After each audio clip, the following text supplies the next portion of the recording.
from you all as community partners.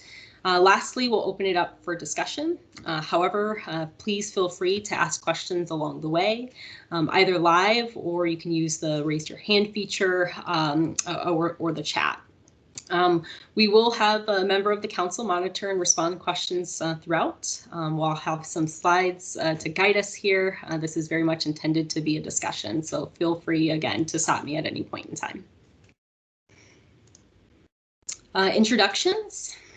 So prior to diving into an overview of the pilot itself, we first wanted to orient you to some of the folks on the call and those who make up the Low Income Solar Council. And will be supporting me and answering any questions throughout our discussion here. So the Low Income Solar Council is responsible for leading the pilot planning and implementation and is comprised of a representative from the Michigan Public Service Commission, or MPSC, who is a non-voting member. We also have a DTE representative, a nonprofit organization representative in Vote Solar, and a subject matter expert representative in Guidehouse. DTE and MPSC are also supported by non-voting members as well. Now let's take the time. We'll have each person introduce themselves and share with us their role. First off, Julie. Hello, everyone, and welcome. My name is Julie Baldwin, and I work on the staff at the Michigan Public Service Commission. And I'm excited to be a member of the Low Income Solar Council. Great, thanks, Julie. Cody? Hi, everybody. My name is Cody Matthews. I work for Julie at the Public Service Commission, and I am also really excited to be a part of this team. Excellent, thanks, Cody. Michael? Good morning, everyone. Michael Ribbett. I manage the product development team for DTE Energy in the renewable energy section. And as Julie and Cody mentioned, I'm also extremely excited to be a part of this. I think this is an interesting opportunity for all of us to expand renewable energy within some of these communities and drive some adoption of renewable energy in the state of Michigan. Great, thanks, Michael. Lindsay? Hi, everyone. Good morning. My name is Lindsay. I am a marketing analyst, and I work with Michael on the renewables team at DTE. Great, thanks, Lindsay. Will? Good morning, everyone. My name is Will Kenworthy. I'm the regulatory director for the Midwest for Vote Solar. And Vote Solar is a national nonprofit that works on solar and making sure that solar is accessible to everyone. Great, thanks, Will. And again, my name is Sheree Smith. For those of you just joining, I am a director here at Guidehouse within the Energy, Sustainability, and Infrastructure practice based in Ann Arbor, Michigan. Go Blue. I have the pleasure of serving as a subject matter expert and look forward to really leveraging our team of experts here at Guidehouse. Guidehouse is a consulting firm with expertise across energy provider and state and local government clients and in subject areas including renewables, procurement, community engagement, program design, planning, implementation, as well as evaluation. We also have supported DTE energy waste reduction programs, including in the income qualified space through evaluation for almost 10 years and look forward to really leveraging our learnings to support, again, this very important initiative here. So one of the main reasons we wanted to connect with you today is we are also seeking to identify one community representative from each of our pilot cities to join the council, hence why you see these unfilled seats on the slide here, but more to come on this shortly. Great, we'll move into a pilot overview. So as I'm sure you may have been wondering much of this time, what is the MIGreenPower Community Impact Pilot? So DTE is really committed to doing its part to address climate change and is working to decarbonize our state's economy. DTE, for those of you that may be unaware, has a goal of achieving net zero carbon emissions by 2050 by bringing on clean energy to the grid with the investment of wind and solar. In this effort, as an outcome of conversations with community stakeholder groups, some of which are on the call, I'm sure. DTE has established a pilot, a MIGreenPower community impact, to bring community solar to the DTE service territory. This will include community solar projects in 3 underserved communities, Detroit, Highland Park, and River Rouge. DTE will provide 30% of the funding for the pilot, up to $300,000 for each solar project. These funds will be allocated to engineering, procurement, and construction, with the remaining funds to come from third-party contributions, such as grants, donations, and such. The goal of the pilot is to help income-qualified individuals participate in the benefits of renewable energy. Income-qualified residents for each project may be subscribed to 100% renewable energy and will receive a bill credit from $25 to $30 approximately each month on their electric bill. 2 of the 3 projects will also include energy efficiency initiatives to further enable bill savings here. Again, the Solar Council was formed to really lead the planning and implementation of the pilot. And we plan to add 3 community representatives, 1 from each city to really support the decision-making and outreach process here. So taking a step back for a moment, in addition to introducing the pilot, we wanted to share with you an overview of community solar, which is really the foundation for which this pilot has been built upon. Community solar are local solar arrays shared by multiple community subscribers. In this case, those subscribers being located in the 3 cities that I mentioned, Detroit, Highland Park, and River Rouge. And these members will receive a credit on their electric bill for the share of their solar power produced. How does community solar work? Really, community solar can be a great solution to bringing renewable energy to communities that may not otherwise have the opportunity. Some may be unable to install panels on their home. Perhaps they're a renter or their location just isn't quite suitable. With community solar, you don't have to install panels yourself. Instead, you can subscribe to a portion of a community solar project. So your subscription helps the developer fund the solar array.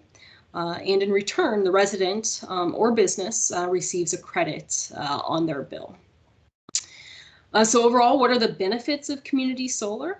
There are certainly many. First of which is equal access. As mentioned, it addresses a lot of the challenges associated with installation of panels and allows many to participate that otherwise may not be able to. It's also cost effective. Community solar projects are intended to be optimally sited in the best locations and built at a larger scale than individual arrays, and therefore can often be more cost effective as a result here.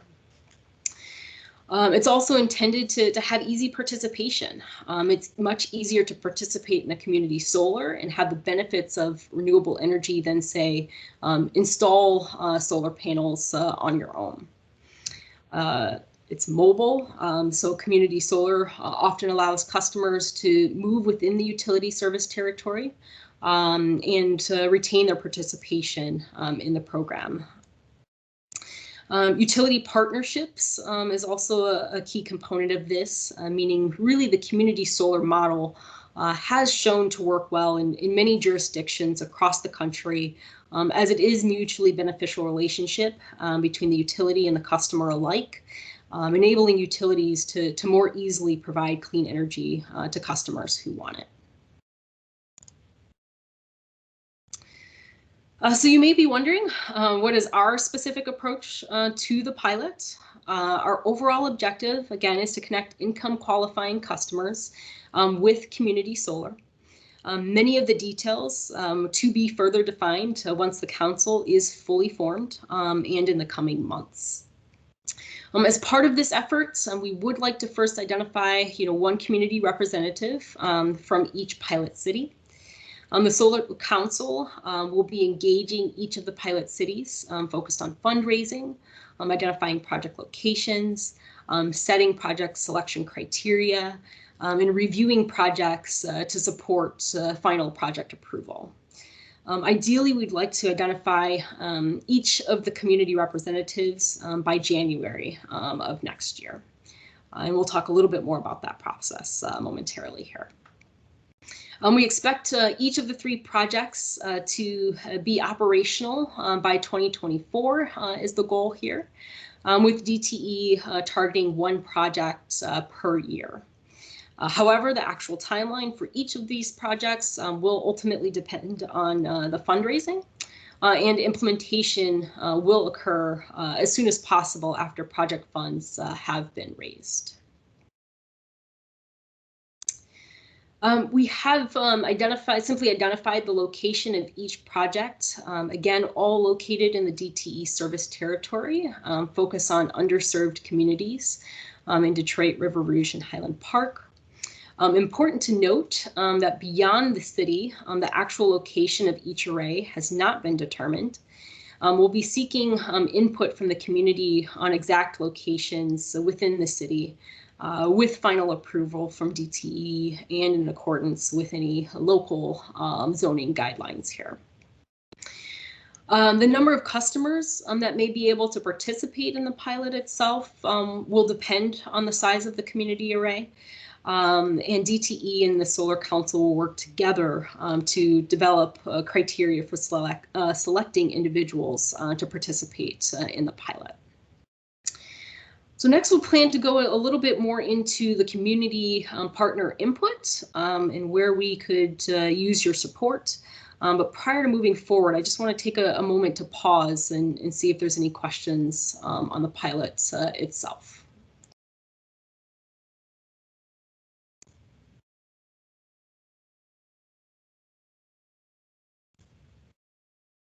Okay. Hearing none, I'll certainly keep going, but by all means, feel free to stop me if any questions arise, or feel free to add a question or a comment in the chat as well. All right, community partner input. So next, again, we'd like to just take the opportunity to share a bit more about why you all are here and the support that we're seeking. And as I see that, yes. Sorry to interrupt you. There's a question. Yeah, please stop me as I can't to see both. Tim, go ahead. All right, sorry for the interruption, but I was looking for information. Are you looking for residential homes that might be able to be joined into this pilot program? Yeah, so I'll actually, defer to Michael or Lindsay on this one as well. But ultimately, it will be upon the Low Income Solar Council to define kind of selection criteria for those homes. So I think that, once we're to that point, by all means, we'll be looking for support and identifying members that would be interested in subscribing to this effort here. Does that answer your question? Yep. Yes, it does. Thank you. Okay, great. Any other questions? Okay, great. So, there are several areas where we'd like input from the community to ensure the pilot, this pilot and ultimately the solar projects represent what the community desires. First, as mentioned, we are seeking 3 community representatives to lead the project planning and implementation. More specifically, these members will be voting members and key members in engaging the community members and in organizations. Community representatives will also be compensated for their time as well. Second, also mentioned, we will be seeking community member and organization input on site selection. And then third, we'll aim to regularly engage community members and interested stakeholders on a variety of items, including but not limited to, fundraising, project selections, customer eligibility, and overall process improvement, and feedback on communications here.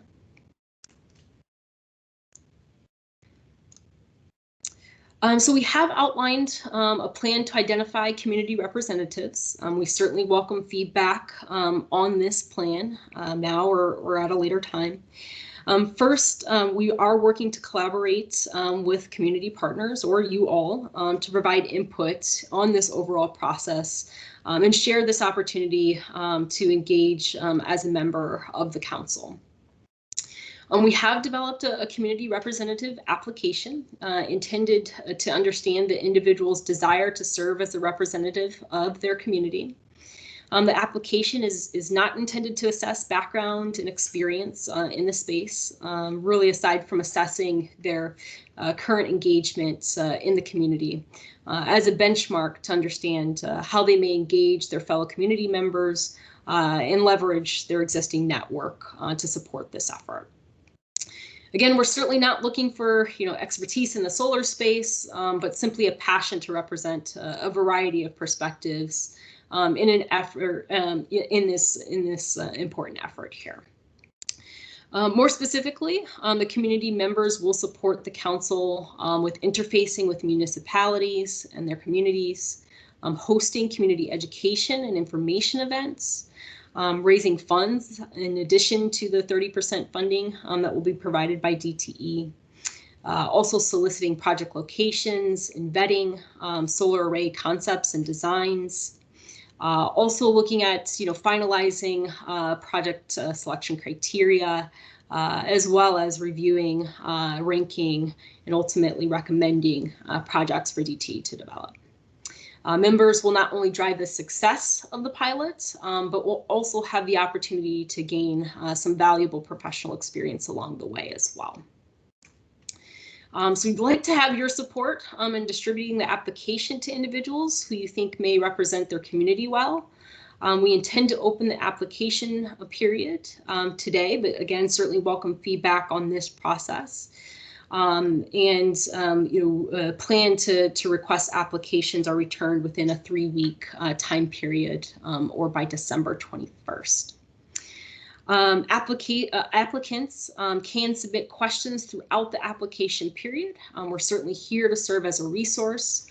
Once the application period is complete, we'll complete a blind review, meaning we'll remove any self-identifying information from the application and prioritize candidates and then make a final selection amongst the council with some support from partner organizations and or cities themselves. Candidates will be notified within about 6 weeks or by the end of January of their selection to the council. Any questions or feedback on this process?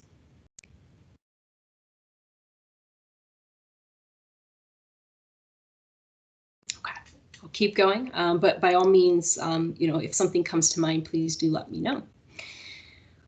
So applications can be accessed at this link presented on the slide here or the QR code. And applications are available in English, Arabic, and Spanish. We also have paper or PDF versions available that may be completed and returned via email.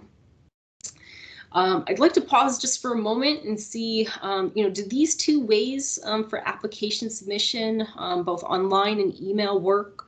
Or would anybody on the line find it helpful to also print and distribute paper applications for any members that they think it may be helpful to have that hard copy for? If you feel that may be also beneficial, again, feel free to drop a note in the chat or connect with us afterwards as well here. Just again, wanted to be sure that we're being inclusive and it's easy for folks to complete this. The application is intended to only take about 30 minutes. Applicants are asked general contact information such as name, email, home address, and phone number.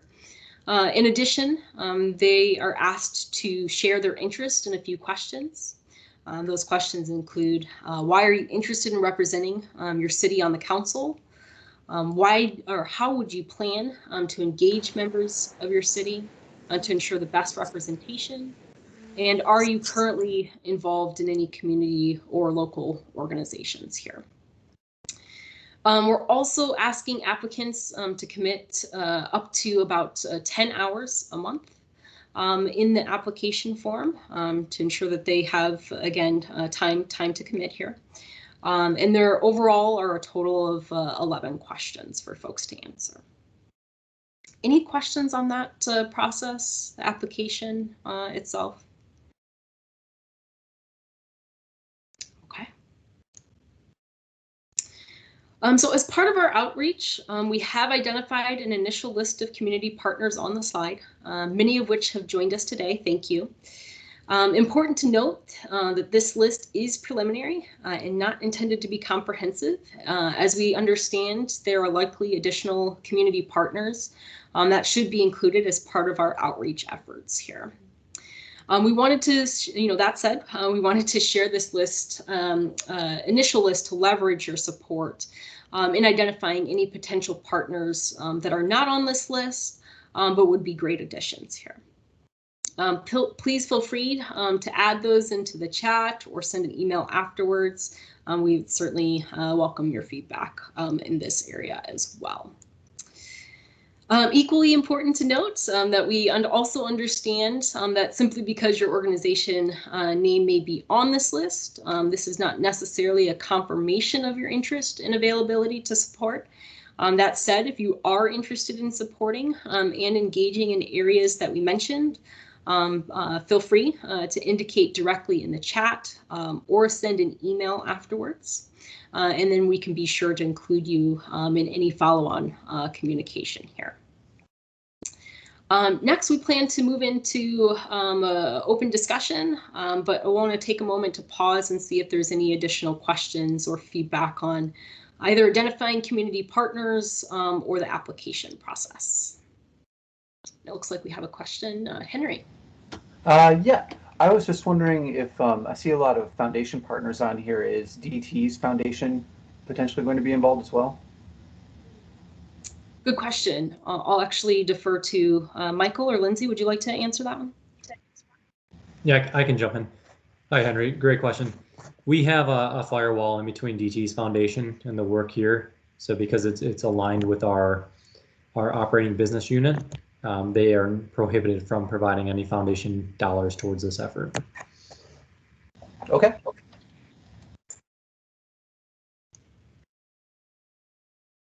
Great. Other questions? And I will note, these are community partners, but also intended to be some fundraising partners here as well.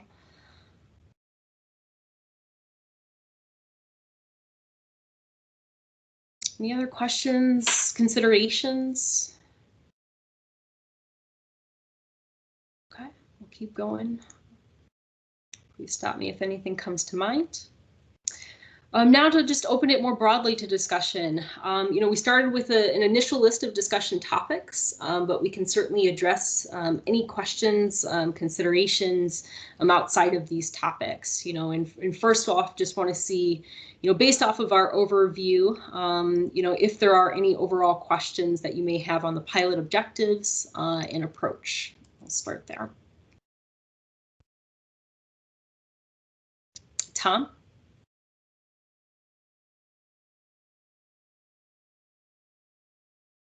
Looks like, Tom, you have your hand raised. Yeah, sorry, I was muted. No worries at all. Tom Gadaris from Detroit Future City. So I was wondering if you could explain a little bit about the timeline for actual site selection, and then what kind of site criteria would you be looking at? Certain size? Does it need to be public ownership or private ownership acceptable? Or how are you, it feels like, does that come after the 3 people are selected? And at what point should people be looking for specific sites? Yeah, absolutely. Great question, Tom. So yes, that's the first step.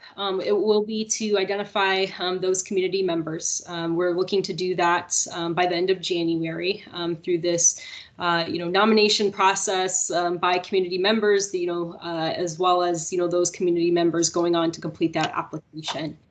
That the timeline that we've outlined is fairly high level because it will largely depend on the fundraising itself. The goal is ideally to operationalize one project or array each year through 2024, starting in next year. That said, if there's an opportunity, because more funds are raised earlier on in the effort, to operationalize all of those within 1 year, DT is certainly open and will plan to do that. So, yes, much of those details kind of will be finalized once those community members come aboard, along with the site selection itself. Looking to not only have feedback from the representatives, but the community at large on where, the sites of interest, and ultimately to be finally, approved by TTE, since we'll have to, have all of that kind of interconnectivity issues, and sorted out as well. Does that answer your question, Tom? Well, do you think there's a minimum acreage or something that you're looking for, or it could be any size? Good question. Michael, thoughts on that? Any additional input there? I'll let Lindsay jump in. Feel free, Lindsay. Okay, very good. Yeah, so I think it's a fairly large range. If you're looking for a 250 kW system to a 1 megawatt, that's probably 1.75 acres to 7 acres. And we fully recognize that 7 acres in Detroit might be extremely challenging. So I think that range is, the size of the array is fully dependent on how much money is raised, but land availability is another large factor as well. So that's essentially, the larger the array, the more customers we'd be able to support as well. Thanks. Great. And I see another hand raised. Yeah, I have a hand raised. This is Vito from Elevate. We're a national nonprofit. Hi, everyone. I had a question about the sort of ownership structure and subscriber management plan. I know you talked about fundraising, so I wasn't sure what the long-term ownership plan of the assets were and how that played into long-term subscriber management. Absolutely, great question. Will, would you like to take that one? I see your. Sure. I was just going to say, there are some certain things that are laid out in the settlement agreement that led to the creation of this council and this program. One of them is the ownership of the array ultimately is going to be owned by the company, owned by DTE. But the exact model for how the crediting and the subscriber management is going to take place is not laid out, is not specified. So it's something we're going to have to talk about. We've had some preliminary discussions, but really that decision or the recommendation of the council is going to happen. The real deliberation and the real discussion of that's going to happen once we get the community representatives on board. But we have laid out a couple of different approaches that we could take on it. But like I said, that's pending the completion of the council. Sure. Thanks, Will. Great questions. Others or considerations?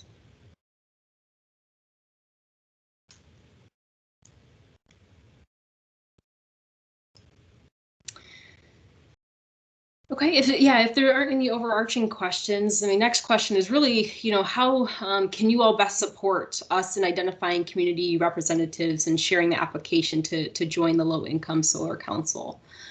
Is this something that, you're able to share with community members? Do you have any questions on that process and how best to do so? Are there any other areas of support that perhaps we hadn't identified that you think may be helpful as well?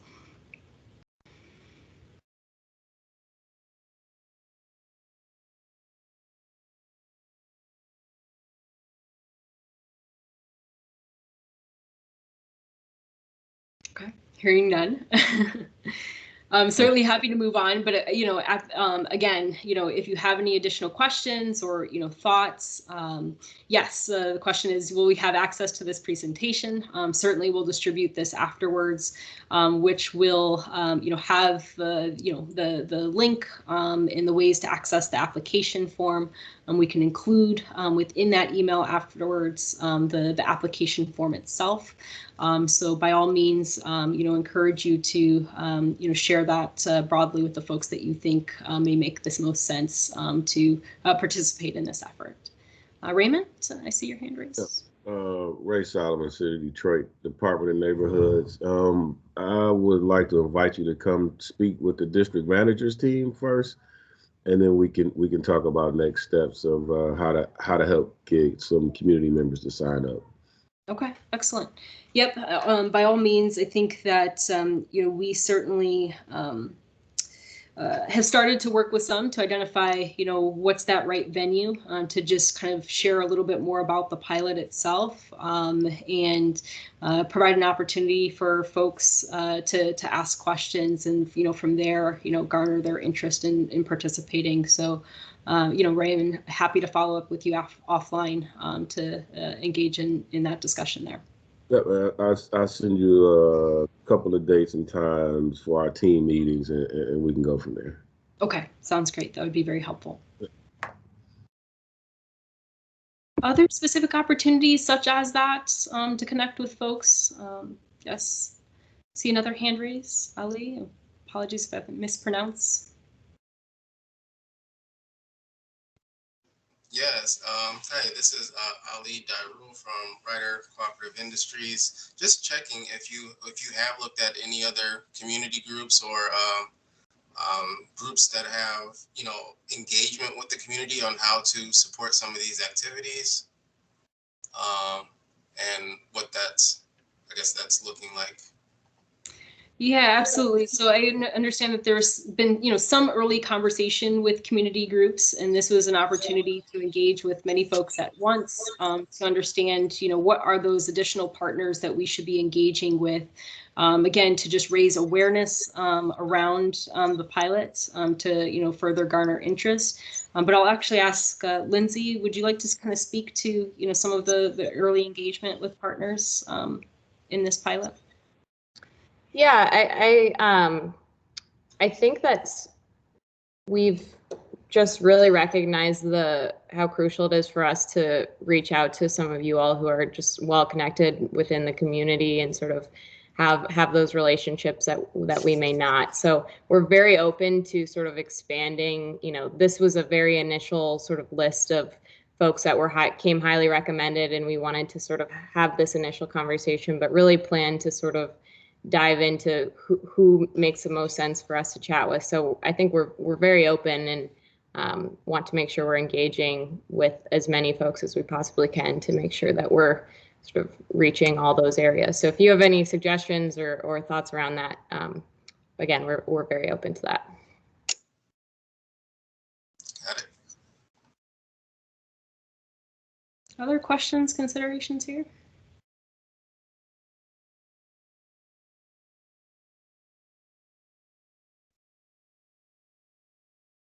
Okay.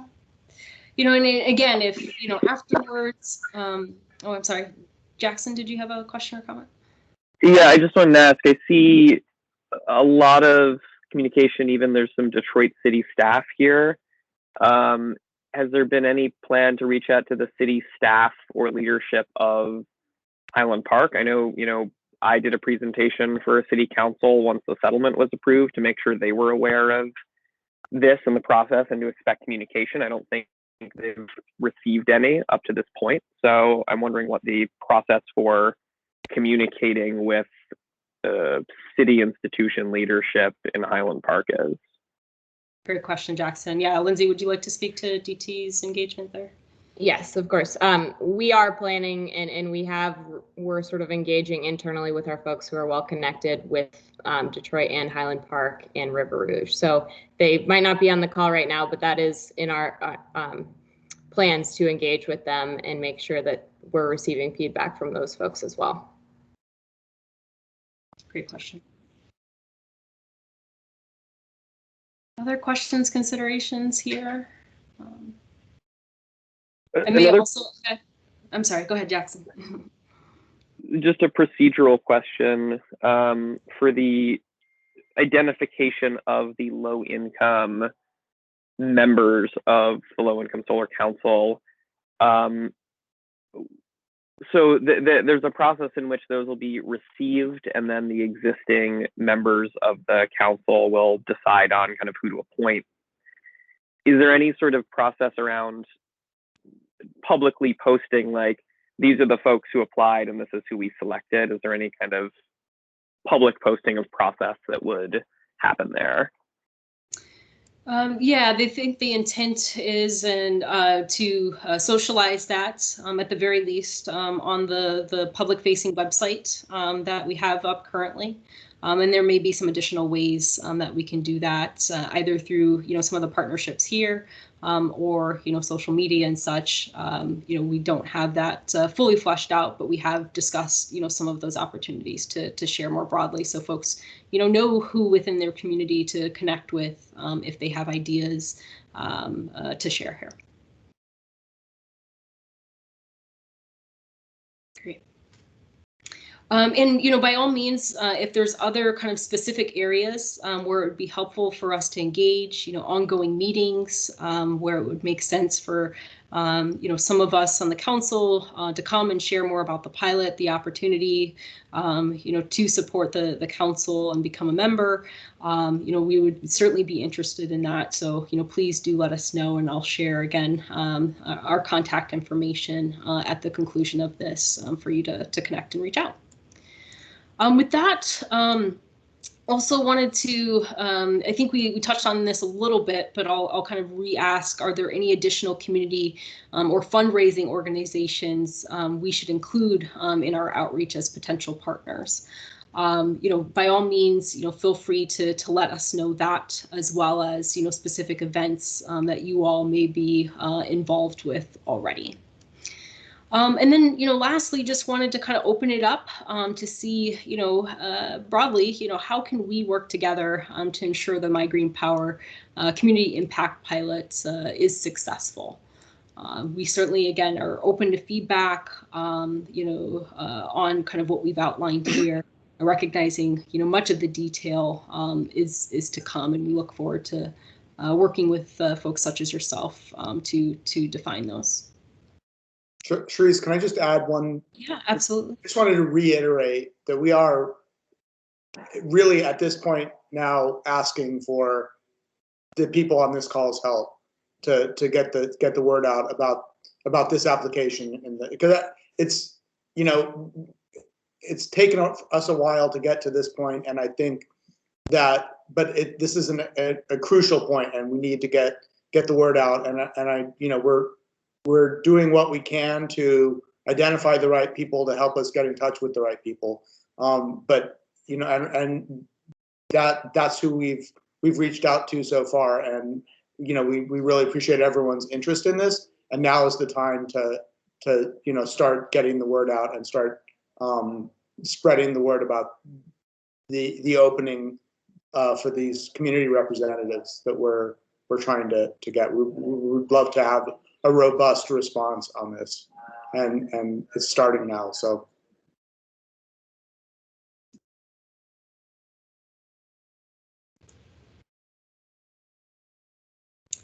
Thanks, Will. Any questions or, again, considerations on kind of getting that word out? Any ways that, you think that we could do that better?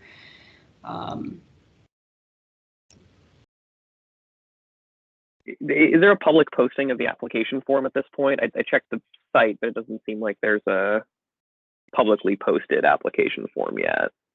Great question. No, there's not, but I think that we could certainly do that on the website, but Lindsay, certainly don't want to misspeak. No, our plan was to get that up on the website today. We'll just have to work with our corporate communication team to do that, which we're in touch with them. Great question. Other questions, considerations?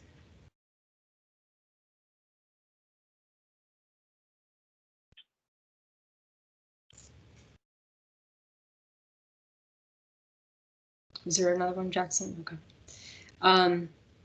Yeah, with that, that really concludes, the items that we were hoping to cover.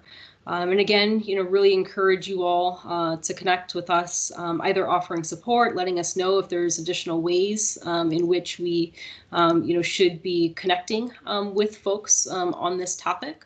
We certainly welcome those as well.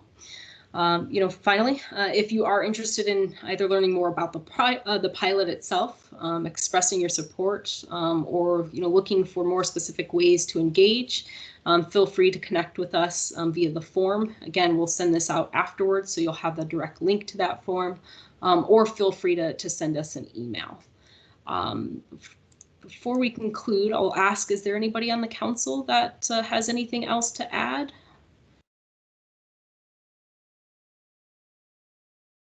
No? Okay. Well, thank you very much for taking your time to join today. Don't hesitate to reach out, and we really appreciate you joining and your interest in this pilot, and look forward to hopefully connecting with you in the very near future here. All right. Thanks all. Thanks everyone. Appreciate it.